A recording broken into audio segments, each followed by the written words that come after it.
আমরা যা কিছু ফায়ার করব সেগুলো সব আমরা নিজেরা তৈরি করব, কারণ আমদানি করে যুদ্ধ করা সম্ভব না।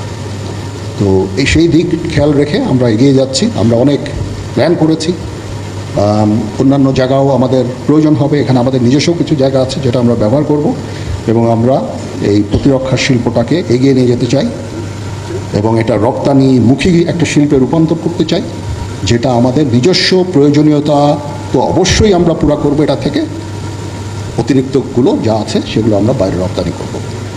আপনারা আমাদের সাহায্য করেন, ইনশাআল্লাহ আমরা এই কাজটা আমরা করতে সক্ষম হব।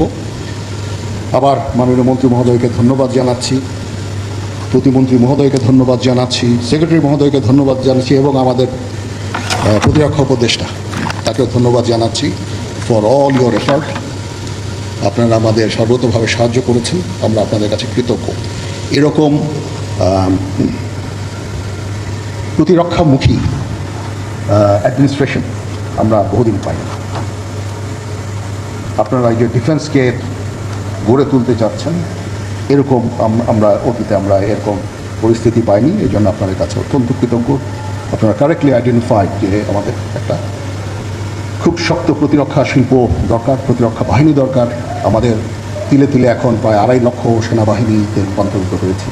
এটা একটা বড় সেনাবাহিনী। তাছাড়াও আমরা যেটা তৈরি করি সেটা অল 3 সার্ভিসেসের জন্য, মূলত আর্মি, নেভি, এয়ারফোর্স সবার জন্য এই গোলাবারুদ তৈরি হবে, পুলিশের জন্য হবে, আনসার ভিডিপির জন্য হবে, সবার জন্য, এনি প্যারামিলিটারি ফোর্স অল।